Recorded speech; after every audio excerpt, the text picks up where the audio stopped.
Welcome back to the channel, everybody. Today I want to have a bit of an update on my issues with my scale trains units.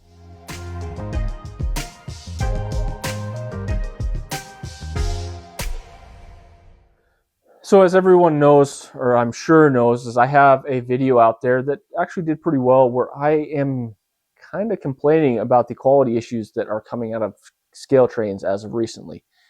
And my GP30 review, I discussed how inconsistent the units were and how unreliable some of them were. And I have done a bunch of testing on the GP30s as well as my SD40s, and I may have determined where some of this reliability issue is coming from.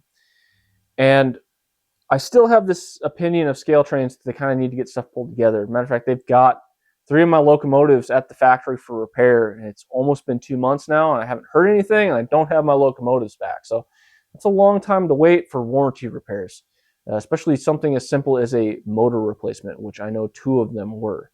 I did a motor replacement myself. It took about 15 minutes, and it took about a week to get the parts because I found a motor online, ordered it, and replaced it. And they did not offer to send me the components I required because they wanted to inspect the units. I could have done that in an afternoon, no problem. So I'm a little bit frustrated with that situation. But when it comes to the reliability of these new units that I've been working on, I think I may have sussed it out. And what it comes down to is, due to my layout not being perfectly level, I have Kato curves, dual track curves, and those dual track curves have a bit of super elevation built into them. And so the units will slide to one side or the other depending on how much load they're under, right? Obviously, if you're moving fast enough, momentum will throw you to the outside of it, and if you're going slow enough, the weight of the locomotive pulls you down due to the weight of gravity. There's one particular spot of my layout that will suss out a badly connected locomotive very fast, and it's right over there. And as you're going around that corner, if you are going really slow, the interchange between the couplers there is just enough elevation change that it slides in and it will disconnect a slow-moving locomotive if it doesn't have a good electrical pickup. And I found that to be the case on all but one of my SD40s. And so I started testing it with the GP30s, and I was running into the same issue. And so I started looking around a little bit. And so the GP30, my good lead unit, I think it's 826, that I said was perfectly reliable, will absolutely run through this. And so I was messing around with it, and I'll try to get this on camera as best I can. And maybe I just need to change my position. But the interface between the wheels and the brass pickups on the outside is very tight side to side on the good locomotive. So 6313, which is my ex-Milwaukee Road, it is very tight wheel. There's not a whole lot of lash on the wheels back and forth between your 2 copper pickups on the outside.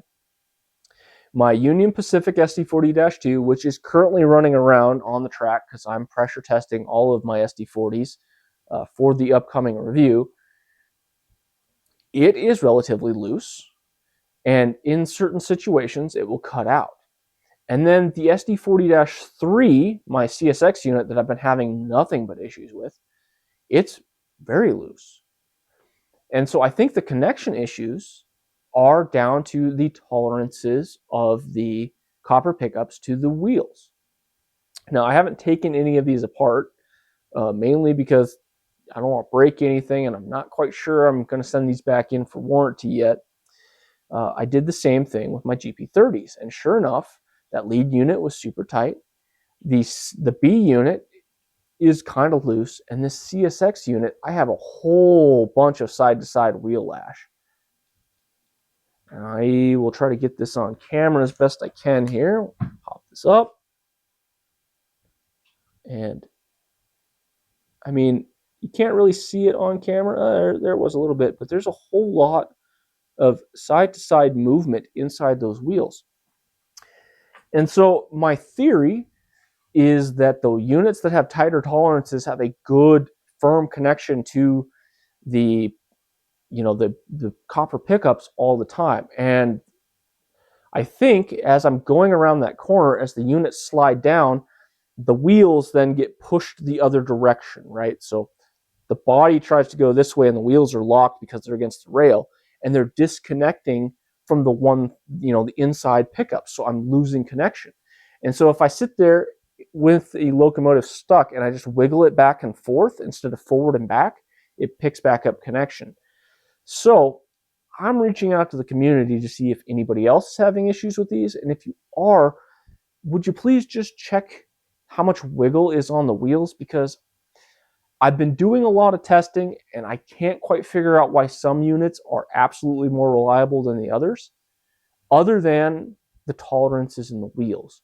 So I only have so many models I can test this against. So I'm reaching out to the community to try to find as many possibilities as I can, because this is completely just a theory on my part. And I really want these locomotives to work well. I love the quality of the body on these things, but they're just not electronically as solid as I'd like them to be. So I've put in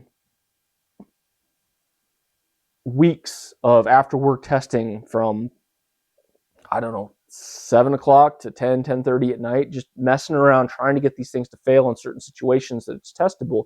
And that's the only thing that I found is consistent across the board. So at this point, I've probably got over 100 hours of research time into why these things aren't functioning properly. So please, if you have any sort of information, reach out to me. I want to get this information back to Scale Train so potentially I can get some of these units running the way they're supposed to.